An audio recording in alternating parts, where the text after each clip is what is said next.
Hi friends, today let's talk about DDP versus Parameter Server. You mostly hear about DDP from PyTorch distributed training, and you hear about Parameter Server from TensorFlow. Today, let's start from the typical training process, the forward, backward, and optimization path. And then we'll talk about what is DDP, what is Parameter Server, and give a comparison view of these two methods. And lastly, we'll talk about when to use what. Let's talk about the basic training flow. Usually starts with the forward pass. The forward pass starts from the input data, and then for each layer, it goes through this computation graph in the forward pass, and gradually to the end layer until it gets a prediction. So once it gets a prediction, it compares the prediction with the target. There you get the loss. So the backward pass is actually the reverse. So the backward pass is after you get the loss, you compute the gradients of each weight by going through the computation graph in the reverse order. So with the gradient, you know how much difference each weight should change. But how fast and how big of a step you want to take, that depends on the optimization step. With the optimization step, you usually incorporate some sort of learning rate and step size.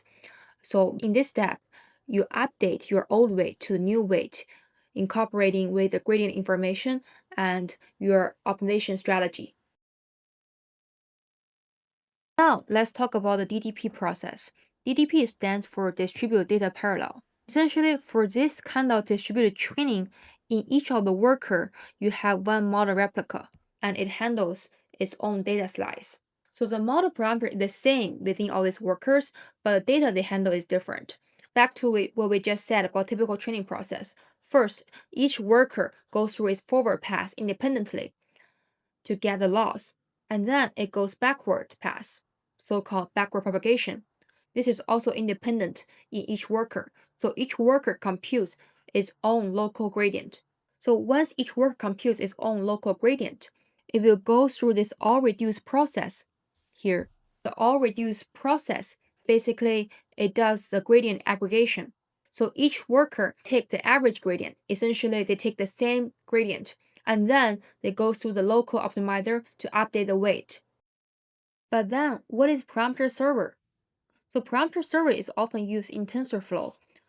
Compared to DDP, it's more centralized in that the parameter server itself, it stores the weights and does the optimization step. So similarly as DDP, each worker does its own forward pass and backward pass. The difference is that once each worker does the backward pass, it computes the local gradient, and the worker will push the local gradient change to the parameter server. And the parameter server, it will take the gradient from all the workers and does the optimization step. Once it does the optimization step, it updates the weight. So until the next batch, each worker, when they do the forward pass, it will pull the weight from the parameter server. Here is a comparison view of DDP versus parameter server. First of all, is the communication style. So DDP is peer-to-peer communication in that each worker communicate with each other, especially through the all-reduced process. Whereas for parameter server, there's a master node that does the centralized optimization and also centralize the model weight. Specifically for the optimization step, in DDP, each worker locally runs its optimization step, whereas in parameter server style, only the parameter server itself centralized runs the optimization step and compute the updated weight. And also for the model, in the DDP style, each worker has a full copy of the model, whereas in parameter server, only the parameter server holds the master copy. And each worker will pull the model weight from the master every time when they do the forward pass. So with that kind of mechanism, we know that for DDP to run, it needs to wait for every worker to compute the forward and backward pass. Whereas for a parameter server, the bottleneck could be the parameter server. It has to handle all the push and pulls with the workers. Last, let's talk about when to use what. High level for sparse models, parameter server is better. For dense models, DDP is better. So first of all, let's talk about what is sparse models and what is dense models. So sparse models, a typical example is a user ID embedding. Think about user IDs for social media company like Facebook. You can have billions of user IDs, and only a portion of them gets updated after the worker's backpropagation. In short, sparse models means that only a small portion of the weight gets non-zero and activated gradients every time. But for dense models, almost all the weights has gradients and need to be updated. For sparse models, essentially, when you look at distributed training, the main cost is the communication cost. For sparse models, it's more efficient to communicate using the parameter server style because even though it's a giant weight, but only a portion of them has local gradients computed by the worker. So if you're using the parameter server style, the worker will only push the activated local gradients to the parameter server and then compute the optimization step.